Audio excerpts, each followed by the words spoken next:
आज आपण आता इयत्ता 9वी गणित भाग 2 प्रकरण पहिले त्यामधील एक महत्त्वाचा भाग सशर्त विधाने आणि व्यत्यास हा पाहणार आहोत. सशर्त विधाने म्हणजे काय बघा. जर तर रूपात लिहिता येणाऱ्या विधानांना सशर्त विधाने असे म्हणतात. हा भाग आपल्याला अतिशय महत्त्वाचा आहे, कारण आपल्याला जे प्रमेय असतील किंवा काही विधान असतील त्याच्या सिद्धता लिहायच्या असतील तर आपल्याला हा भाग समजणं अतिशय महत्त्वाचं आहे. यामध्ये जरने सुरू होणारा जे विधान असतं किंवा जरने सुरू होणारा जो भाग असतो त्याला पूर्वांग, पूर्वार्ध किंवा पक्ष असे म्हणतात.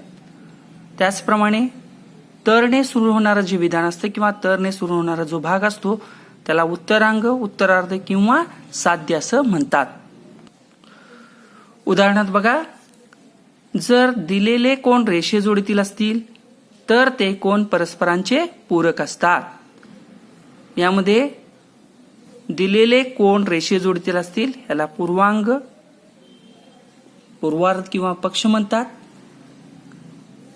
ते कोन परस्परांचे पूरक असतात याला आपण काय म्हणतात बघा, उत्तरांग, उत्तरार्ध किंवा साध्य असं म्हणतो. आता एक प्रश्न बघा. प्रश्न आहे, पुढील विधाने सशर्त रूपात लिहा. इथं बघा पहिलं हे दिलेलं आहे विधान बघा, प्रत्येक समभुज चौकोन हा चौरस असतो. आपल्याला हे विधान काय बघा जर तरच्या स्वरूपात लिहायचं आहे. तर ते कसं लिहिता येईल बघा, तर याप्रमाणे लिहिता येईल बघा. जर दिलेला चौकोन समभुज असेल तर तो चौरस असतो. अशा रीतीने हे विधान लिहिता येईल.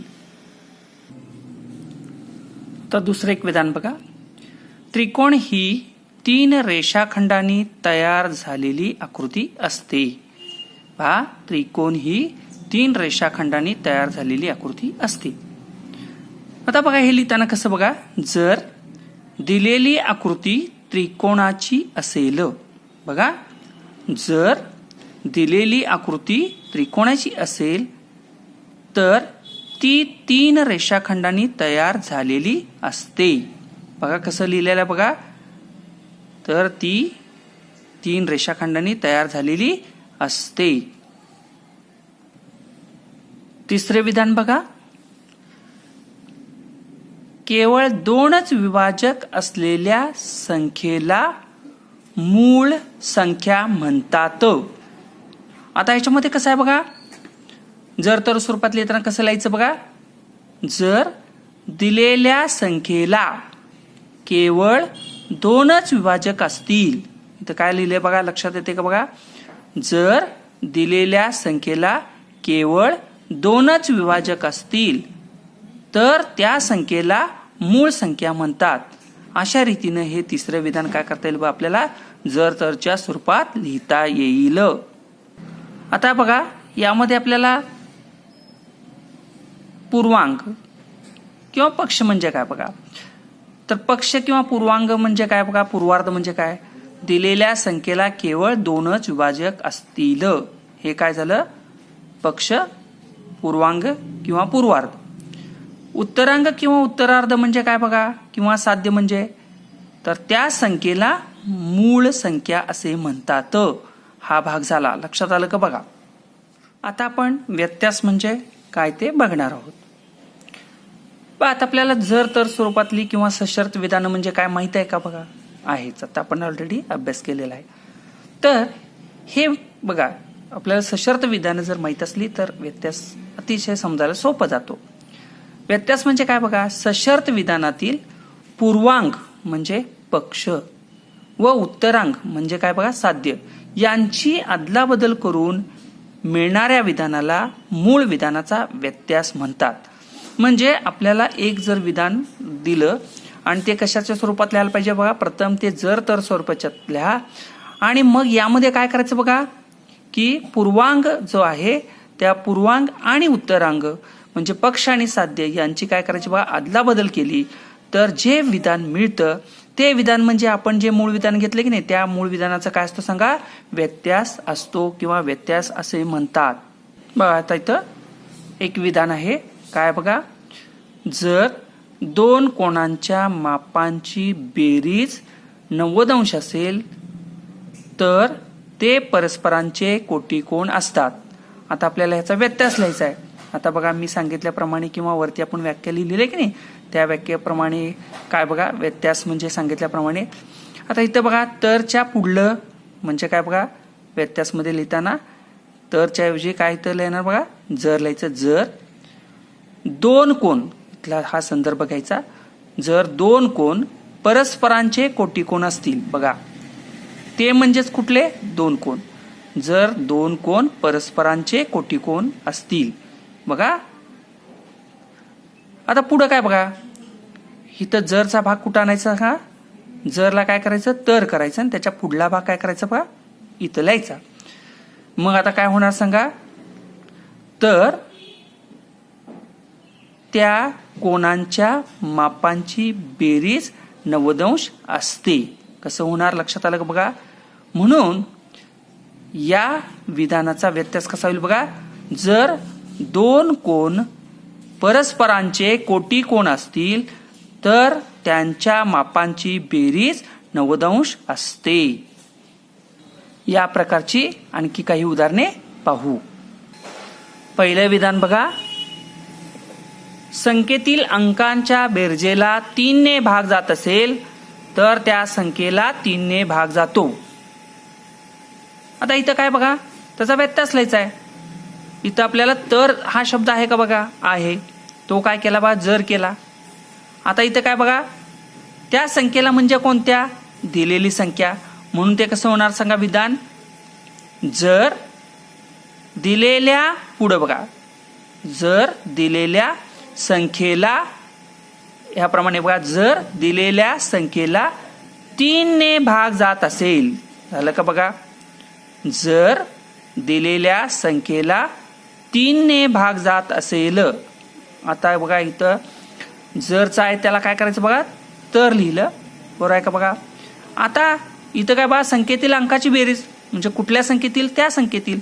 म्हणून शब्द काय घ्यायचा बघा त्या संख्येतील अंकाच्या बेरजेला 3 ने भाग जातो. लक्षात आलं का बघा. तर अशा रीतीने हे काय बघा पहिलं विधान आणि त्या विधानाचा व्यत्यास होईल. आता दुसरं विधान बघा ह्यातलं. जर एखाद्या बहुभुजाकृतीच्या कोणांच्या मापांची बेरीज 180 अंश असेल तर ती आकृती त्रिकोण असते. आता आपल्याला काय बघा हे जे विधान आहे सशर्त विधान आहे. हे सशर्त विधान आपल्याला त्याचं काय लिहायचं आहे व्यत्यास लिहायचा आहे. आता सांगितल्याप्रमाणे काय बघा व्यत्यास म्हणजे काय सांगितलंय बघा. सशर्त विधानातील पूर्वांग म्हणजे पक्ष किंवा जर पासून दिलेला भाग व उत्तरांग साध्य म्हणजेच काय बघा तर पासून दिलेला भाग यांची अदलाबदल करून मिळणारं विधान. यांची अदलाबदल. आता मी काय करतो बघा तरच्या ठिकाणी काय लिहायचं बघा जर लिहिलं. आता ती आकृती म्हणजे कोणती दिलेली काय बघा बहुभुजाकृती. म्हणून कसं येणार सांगा इथं तरच्या पुढे काय येणार तर इथं काय येणार बघा दिलेली. आता इथं काय बघा कुठली आकृती आहे बहुभुजाकृती आहे म्हणून बहुभुजाकृती शब्द घेतला. म्हणून कसं होणार जर दिलेली बहुभुजाकृती काय सांगा ती काय आहे सांगा त्रिकोण असेल. बरोबर आहे का बा. म्हणजे काय बघा त्रिकोण असेल. म्हणजे कसं होणार हे बघा जर दिलेली बहुभुजाकृती त्रिकोण असेल. आता बघा जरला काय करायचं तर. आता तर म्हटल्यानंतर ही आकृती आहे म्हणजे आकृतीच्या बघा कोणाच्या म्हणून काय लिहिलं सांगा तिच्या कोणांच्या मापांची बेरीज 180 अंश असते. आहे का बघा इथं कोणांच्या मापांची बेरीज किती 180 अंश असते. तर अशा रीतीनं ह्या दुसऱ्या विधानाचा व्यत्यास खालीलप्रमाणे होईल. आता एक बघा वेगळ्या प्रकारचं विधान आहे. आता इथं काय दिले बघा आयताचे कर्ण एकरूप असतात. आता हे जे विधान दिलेलं आहे हे विधान जर तरच्या स्वरूपात आहे का नाही म्हणजे सशर्त स्वरूपात नाही. हे विधान जे आहे ते सशर्त स्वरूपात नाही.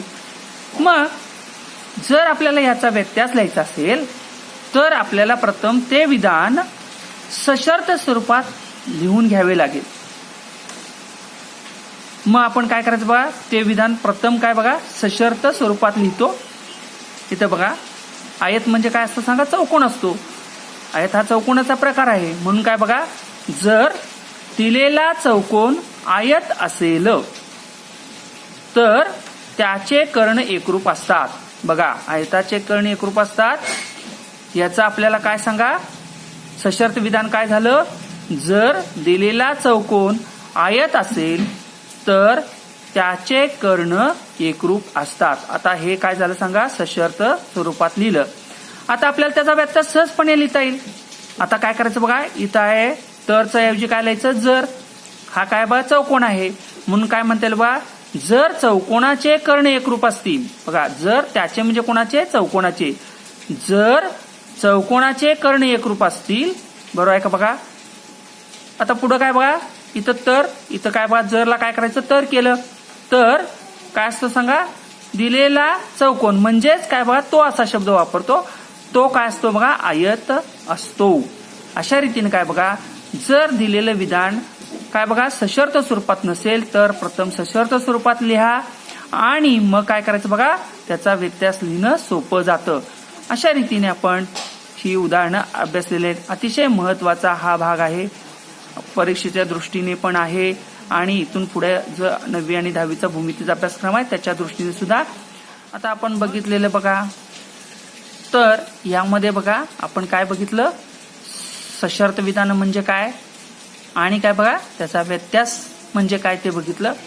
पण असं आहे बघा की एक महत्वाची गोष्ट बघा, प्रत्येक सशर्त विधानाचा व्यत्यास सत्य असेल असे नाही. म्हणजे समजा एखादं सशर्त विधान तुम्हाला दिलं तर त्याचा व्यत्यास, सशर्त विधान सत्य आहे परंतु काही वेळेला त्याचा व्यत्यास असेल तो सत्य असेल असं नाही. म्हणून आपण म्हणू शकतो प्रत्येक वेळेला काय बघा, सशर्त विधानाचा व्यत्यास सत्य असेल असे नाही. काही वेळेला सत्य असेल, काही वेळेला सत्य असणार नाही.